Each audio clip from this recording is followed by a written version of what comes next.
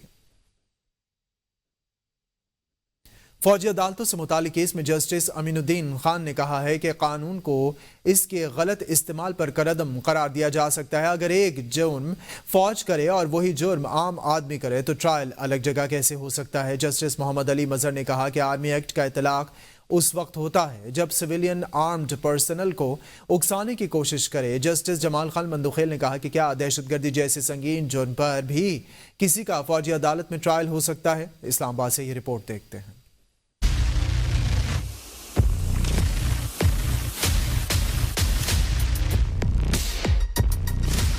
دوران سماعت سینئر وکیل سلمان اکرم راجہ نے دلائل دیتے ہوئے کہا کہ ایف بی علی کیس میں بھی کہا گیا ہے کہ سویلینز کا ٹرائل بنیادی حقوق پورے کرنے کی بنیاد پر ہی ممکن ہے۔ سویلین کا فوجی عدالت میں ٹرائل کسی صورت ممکن نہیں۔ جسٹس امین الدین نے کہا کہ آپ مرکزی فیصلے کے خلاف دلائل دے رہے ہیں، ہم ایک فیصلے کے خلاف اپیل سن رہے ہیں۔ ہمارا قانون الگ ہے، بھارت کا قانون الگ ہے۔ اگر ایک جرم فوجی کرے اور وہی جرم عام آدمی کرے تو ٹرائل الگ جگہ کیسے ہو سکتا؟ جسٹس محمد علی مظہر نے کہا کہ آرمی ایکٹ کا اطلاق اس وقت ہوتا ہے جب سویلین آرم پرسنل کو اکسانے کی کوشش کرے۔ جسٹس حسن اظہر رضوی نے کہا کہ بعض اوقات ملک دشمن ایجنسیاں سویلین کو استعمال کرتی ہیں۔ آرمی ایکٹ کی شک 21D1 اور 21D2 کو کالعدم قرار دیا گیا ہے۔ ایسے میں تو ملک دشمن ایجنسیوں کے لیے کام کرنے والوں کا بھی ملٹری ٹرائل نہیں ہو سکے گا۔ جسٹس جمال خان مندوخیل نے کہا کہ سویلین اور ملٹری پرسنلز دونوں پاکستان کے شہری ہیں۔ سماعت پیر تک ملتوی کر دی گئی۔ آپ کو اپڈیٹ کریں، نیوزی لینڈ کرکٹ ٹیم سہ ملکی سیریز کھیلنے کے لیے لاہور پہنچ گئی۔ مہمان ٹیم آج مکمل آرام کے بعد کل سے پریکٹس کا آغاز کرے گی۔ سیریز کا پہلا میچ پاکستان اور نیوزی لینڈ کے درمیان 8 فروری کو قذافی اسٹیڈیم لاہور میں کھیلا جائے گا، جبکہ قذافی اسٹیڈیم لاہور کا تعمیراتی کام اس وقت زور و شور سے جاری اور تکمیل کے آخری مراحل میں ہے۔ آپ کو بتائیں کہ نیوزی لینڈ کرکٹ ٹیم سہ ملکی سیریز کھیلنے کے لیے لاہور پہنچ گئی ہے۔ مہمان ٹیم آج مکمل آرام کے بعد کل سے پریکٹس سیشن کا باقاعدہ آغاز کرے گی۔ سیریز کا پہلا میچ پاکستان اور نیوزی لینڈ کے درمیان 8 فروری کو قذافی اسٹیڈیم لاہور میں کھیلا جائے گا۔ انسدادی دہشت گردی اسلام آباد کی عدالت نے سابق کشمیری کمانڈر بشیر احمد وانی کو قتل کرنے والے ملزم کو جرم ثابت ہونے پر 2 مرتبہ سزائے موت سنا دی۔ را سے فنڈنگ لے کر پاکستان میں دہشت گردی کرنے سمیت دیگر دفعات میں 5 ملزمان کو مجموعی طور پر 40 سال 9 ماہ کی قید کی سزا سنا دی گئی ہے۔ کیس کی سماعت انسدادی دہشت گردی عدالت کے جج طاہر عباس سپرا نے کی۔ 2023 میں سابق کشمیری کمانڈر بشیر احمد وانی کو برما ٹاؤن میں قتل کیا گیا تھا۔ سی ٹی ٹی پولیس نے قتل کے مقدمے میں 6 ملزمان کو گرفتار کیا تھا۔ مرکزی ملزم شاہزیب عرف زیبی کو 2 مرتبہ سزائے موت کا حکم دیا گیا۔ عدالت نے ملزمان معیز احمد اور فیضان کیانی کو 40 سال 9 ماہ قید کی سزا سنائی۔ عدالت نے مہران یونس، نعمان ستار اور ارسلان واجد کو بھی 35 سال 9 ماہ کی قید کا حکم سنا دیا۔ وفاقی وزیر مذہبی امور چودھری صالح حسین کا کہنا ہے کہ لانگ جج پیکج کے اخراجات میں 25,000 روپے کی کمی کے ساتھ 10,50,000 روپے، جبکہ شارٹ حج پیکج کے اخراجات میں 50,000 روپے کی کمی کے ساتھ 11 لاکھ روپے مقرر کیے گئے ہیں۔ فضائی کمپنی سے بھی قیمتیں کم کرائی گئی ہیں۔ عام طور پر حاجیوں کو بچ جانے والی رقم واپس نہیں دی جاتی تھی، تاہم اس سال وزارت نے بچ جانے والی رقم حاجیوں کو واپس دینے کا فیصلہ کیا ہے۔ اور یہ اگلے چند دنوں میں سب کے اکاؤنٹ میں جمع ہو جائے گی رقم۔ صرف اناؤنسمنٹ نہیں ہے، لیٹ اناؤنسمنٹ اس لیے کی تھی کیونکہ میرا دل تھا کہ خواہش تھی کہ چیز ریڈی ہو اور حجاج کو وہ فوری طور پہ انشاءاللہ تعالیٰ یہ حجاج کے اکاؤنٹس میں پیسے واپس آنا شروع ہو جائیں. اور اس دفعہ ہمارا جو حاجی کے ساتھ رابطہ ہے وہ بہت زیادہ مضبوط ہوگا. یہ نہیں ہوگا کہ حاجی جو یہاں سے حجاج گئے ہوں وہاں جا کے ڈھونڈ رہے ہوں گے کہ جی ہم نے جانا کہاں پہ ہے, ہمارا جو ساتھ جو ہمارے آئے ہوئے تھے گائیڈ کرنے کے لیے ہمیں وہ کہاں پہ ہیں. اس دفعہ ایک اور چیز بھی کہہ رہے ہیں جی کہ یعنی جب یہاں سے 150 کے قریب حاجی یہاں سے نکلیں گے تو جو معاون ہوگا وہ ان کے ساتھ جائے گا, حاجی کیمپ سے اکٹھا ہوگا, جس ہوٹل میں وہ رہیں گے وہیں پہ ان کے ساتھ رہے گا, حج بھی ان کے ساتھ کرے گا, رہے گا بھی اسی بلڈنگ میں, کھائے گا بھی وہیں پہ, اور واپسی والی فلائٹ میں بھی ان کے ساتھ ہی آئے گا. یعنی ہر حاجی کو پتہ ہوگا کہ جی میرا معاون کون ہے. پارلیمنٹیرینز کے بعد وفاقی وزراء کی تنخواہوں میں بھی بڑے اضافے کا امکان ہے, جس کی سمری تیار کر لی گئی ہے. ذرائع کے مطابق وفاقی وزراء اور وزراء مملکت کے الاؤنس اور تنخواہوں کے ایکٹ 1975 میں ترمیم کا فیصلہ کیا گیا ہے. ترمیم 1975 کے ایکٹ کی شق 3 میں کی جائے گی. ذرائع کے مطابق شق 3 وزراء کی تنخواہوں سے متعلق ہے. تنخواہوں میں اضافے کی سمری کی منظوری کا اب سرکولیشن کے ذریعے امکان ہے. اس وقت وفاقی وزیر کی تنخواہ 2 لاکھ اور وزیر مملکت کی تنخواہ 1,80,000 ہے, جبکہ وزراء کے الاؤنس, گاڑی, دفتر وغیرہ تنخواہوں کے علاوہ ہیں. ذرائع کے مطابق ترمیم کے بعد وزراء کی تنخواہوں میں بڑا اضافہ متوقع ہے. موچی نائی اور مستری سمیت دیگر پیشوں کو ذات یا قومیت سے منسلک کرنے پر پابندی کا بل قومی اسمبلی سیکریٹریٹ میں جمع کروا دیا گیا. بل پاکستان تحریک انصاف کے رکن جمشید دستی کی جانب سے جمع کروایا گیا ہے. بل کے متن کے مطابق مخصوص برادریوں یا سماجی گروہوں کو تاریخی طور پر بعض پیشوں سے جوڑ دیا گیا ہے. ان پیشوں کو ذاتیات یا سماجی گروہ سے منسلک نہیں سمجھنا چاہیے. کسی برادری, گروہ یا فرد کو ان کی ذات یا سماجی پس منظر کی بنیاد پر مخصوص پیشوں تک محدود نہیں کیا جائے گا. بل میں کہا گیا ہے کہ موچی, نائی, مستری جیسے پیشے یا کوئی دوسرا پیشہ جو روایتی طور پر ذات سے جڑا ہو کسی بھی ذات یا سماجی گروہ سے منسلک نہیں ہونا چاہیے.